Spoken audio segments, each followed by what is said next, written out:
Hey, Chris from the Mighty Decibel here. Welcome back to another edition of our Best Albums of series. And this episode, we're going to be looking at the year 1976.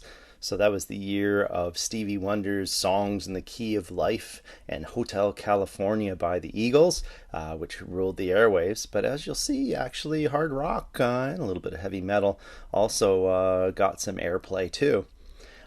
So personally, I was a 14-year-old at the time, and I was just really heavily getting into music at the time. So all these albums I knew of and purchased as a 14-year-old. So first up, we're going to start, of course, we're going to go in reverse order. So we're going to start at number 10, and it's Thin Lizzy Jailbreak, the Irish exports there. So this was the band's top-selling album of their discography on the strength of The Boys Are Back in Town and the title track. But really, it's the deeper album songs that really make it, in my mind. There's The Menacing Warriors, the guitar showcase of Emerald, and the Should Have Been a Hit Cowboy song. So this wasn't a perfect album by any sense of the imagination here, because there are some throwaways. To the towns where there was plenty, they brought plunder, swords and flame. When they left, the town was empty, and children would never play again.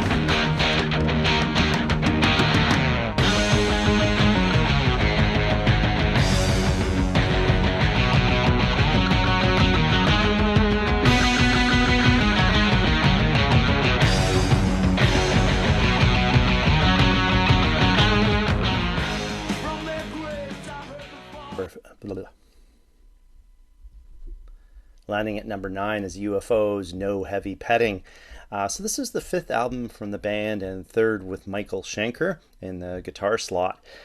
So it also introduced, importantly, a keyboardist guitarist for the first time, which would become the norm going forward for the band. So this album, No Heavy Petting, includes the classics Natural Thing and I'm a Loser.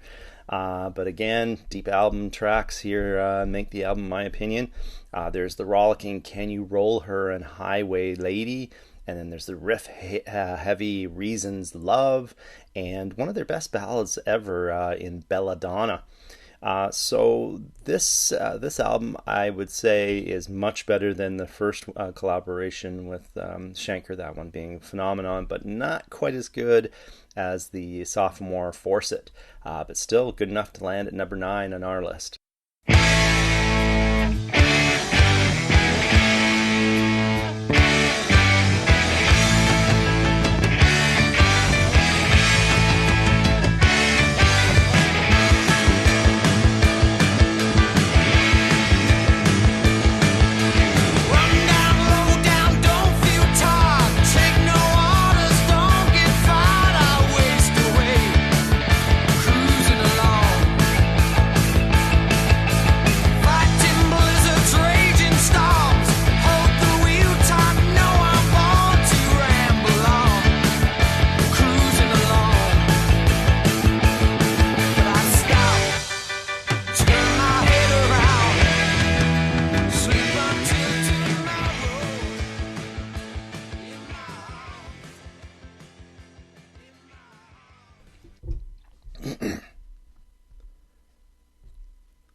Coming in at number 8 is Rainbow with Rising. So this is the second collaboration between Ritchie Blackmore and Ronnie James Dio. And I suspect that this album would be placed higher up the list for many of you out there. So while I like and appreciate it, I just don't revere it as much as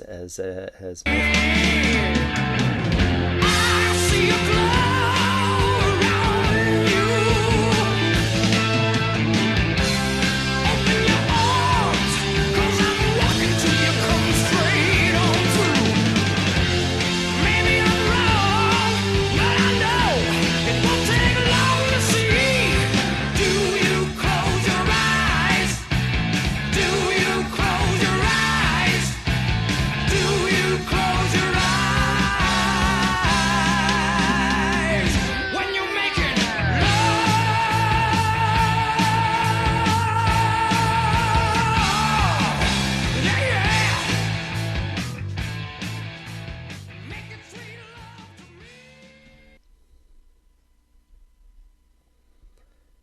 claiming number 7 spot is the self-titled debut from the Ramones. So this is, despite not selling well, this is now considered a classic punk rock record and represents the blueprint for the subgenre itself to this day. So absolutely love the production here, the focus on the bobbing bass from Dee Dee, and nobody can deny the infectious good times that rolls off the grooves here.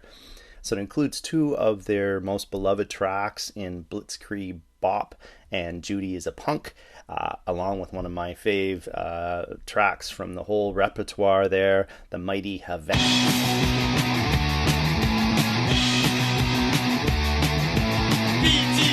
On the way to better, they used to make a living one peeking the banana. Now I'm the guy for the CIA, a red for the USA. Baby, baby, make me loco. Baby, baby, make me mambo.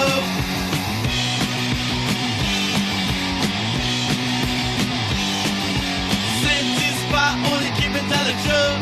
First stop, I'm better go-go. I used to make a living one peeking the banana, a red. Havana, baby, baby, make me loco. Baby, baby, make me mambo.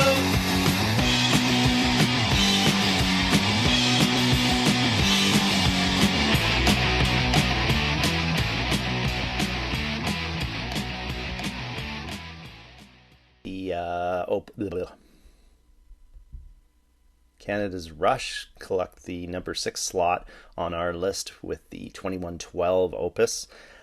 So this is similar to Jailbreak from Thin Lizzy. This is the album for Rush that saved their careers and allowed them to get the record label off their backs so they can continue on and do what the hell they wanted for the rest of their careers.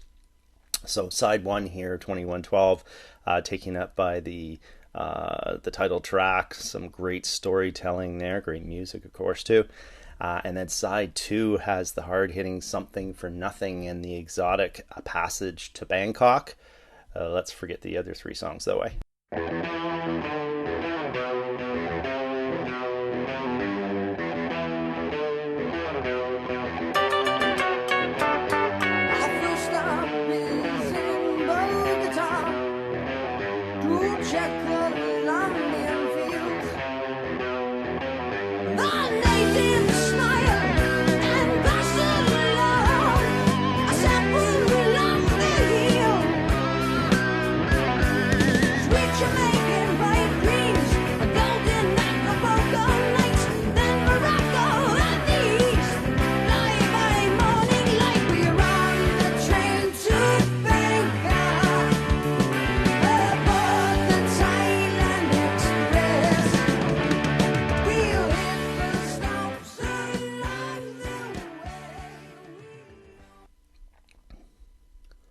We're down to the top 5 albums of 1976, and all these 5 I consider perfect 10 out of 10s. So placement can change here on a daily basis, but at number 5 today, we're going to place the debut self-titled release from Boston. So this is meticulously produced with soaring guitars and vocals, along with some proggy keyboard work that shows its head every once in a while. Some really good stuff there. So this immediately carved out a unique sound for the band that grabbed radio by the balls and sold millions and millions of albums. So this is undeniably catchy and still a damn fun listen to 45 years later.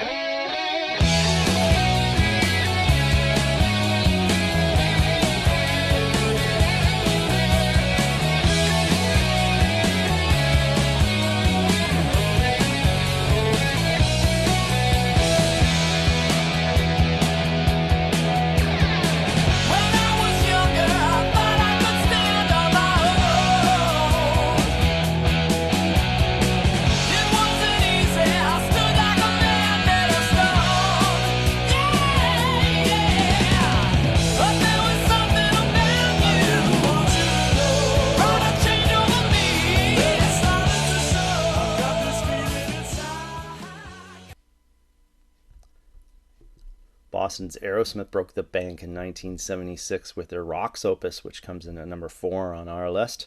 So every song here is classic Aerosmith, full of different shades and dimensions.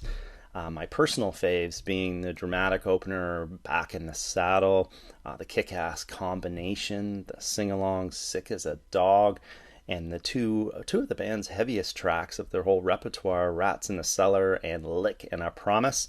So this is the perfect album to rile up the gang on those beery Friday nights.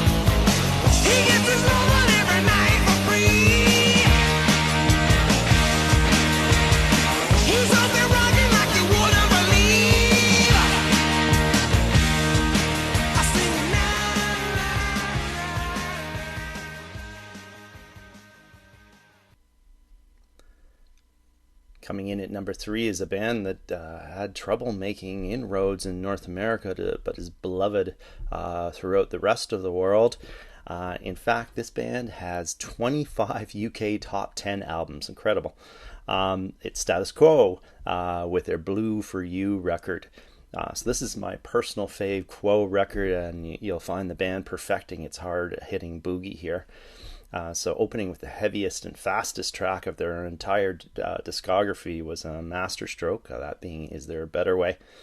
So this grabs your attention right out of the gate before hitting you with the classic heads down boogie that should get you off your ass and air guitaring if you have a pulse. So it includes one of their biggest hits in Rain, but also has a bevy of deep album tracks to dive into, like the bass-propelled Rolling Home, the foot-stomping Mad About the Boy, and upbeat closer.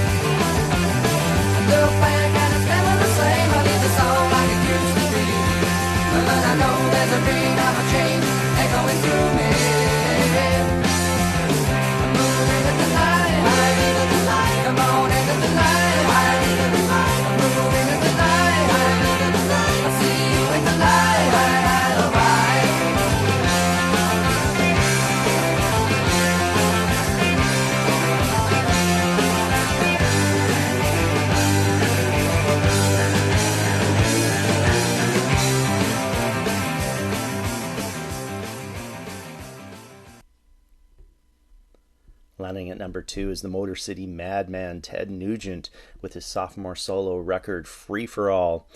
So this is one of the Motor City Madman's best albums, and it includes no less than 3 vocalists on it. Of course, there's Ted himself and Derek St. Holmes, the regular vocalists, but as well, they added Meatloaf in on some of these tracks. This is before he was well known. And Loaf, he fits in perfectly here, adding drama and power. However, it's the songs that really make this album here, all being well written and performed, allowing the Whackmaster to show off his guitar prowess. Perfect showcase for the band as they began their rise to international fortune and fame.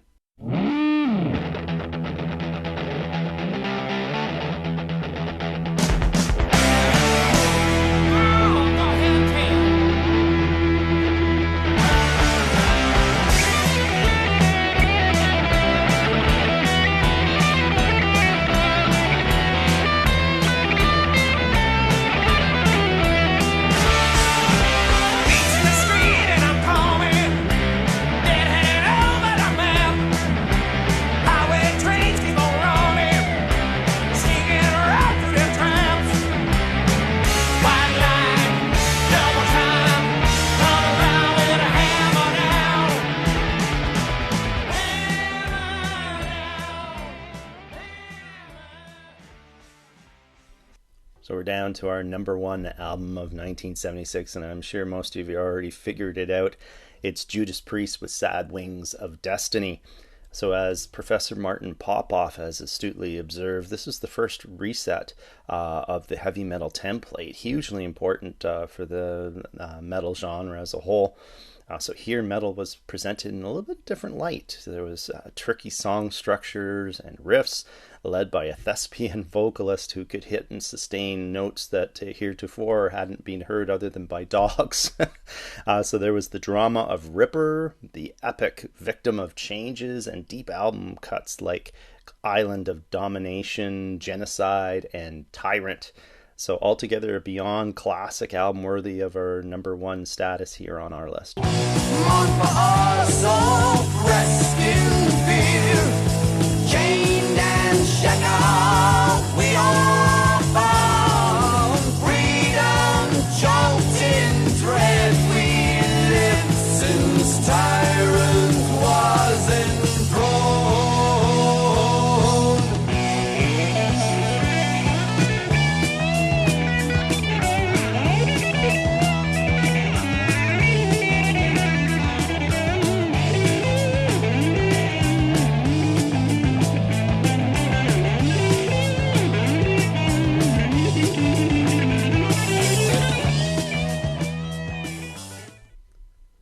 There you have our top 10 albums of 1976. But before we go, I just wanted to mention the strength of the albums released that year.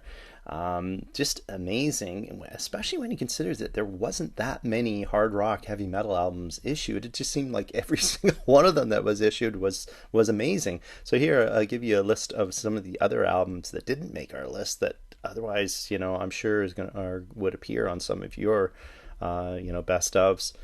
So here the honorable mentions go to Destroyer by Kiss, Led Zeppelin with Presence, Sabbath had their Technical Ecstasy release, there was Virgin Killer by the Scorpions, Styx had an underrated album in Crystal Ball that year, and Max Webster issued their self-titled debut that year as well. So as you can see, this was a really, really good year for hard rock heavy metal.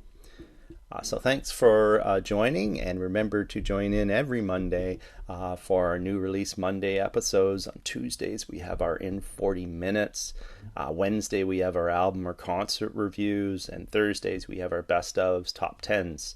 So have a great one, and remember to check out all these things out in our website www.themightydecibel.com. Take care, eh?